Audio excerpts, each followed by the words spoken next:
What's good, people? Welcome back to the game show. This is a podcast where we include all your basketball news as NBA, college, WNBA, and women's college too. All of it included into one show. But today, I would like to talk about the Mavs game for performance. Mavs came out and absolutely killed it. They came out. I believe the largest score, the largest lead at the game was 45-point lead. There's a couple of statistics in there that are uh, almost record breaking. Like we had the third largest lead in NBA Finals history, and that was the Celtics' lowest score at halftime the whole season long.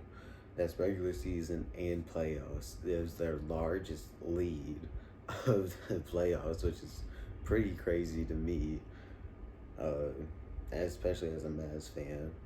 But I believe the Celtics only had 52 points at half, I believe. And the final, I doubt it was even 52. That's probably wrong.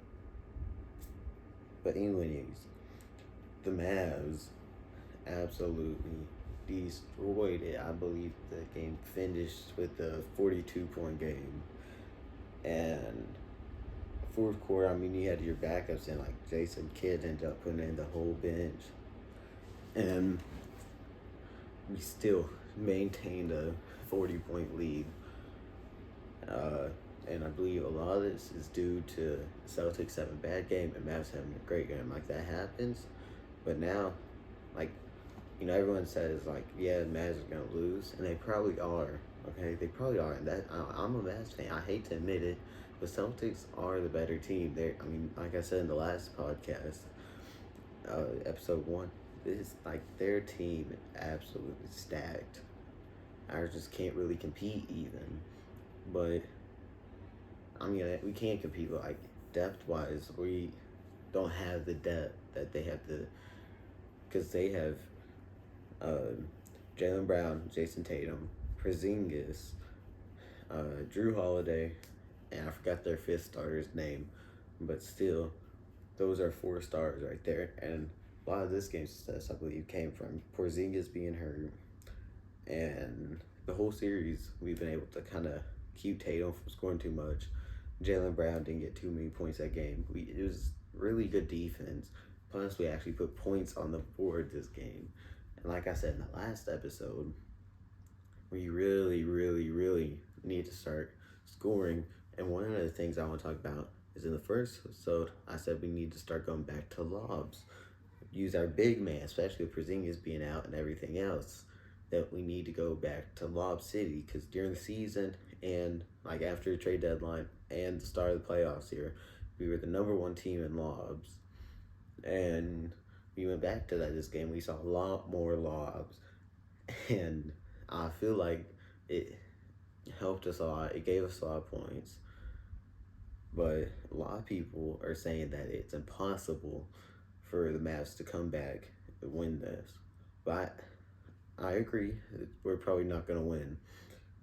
But just because no one's ever come back from a 3-0 deficit in the playoffs doesn't mean it's impossible. Like, someone's going to come back eventually and win 4 in a row.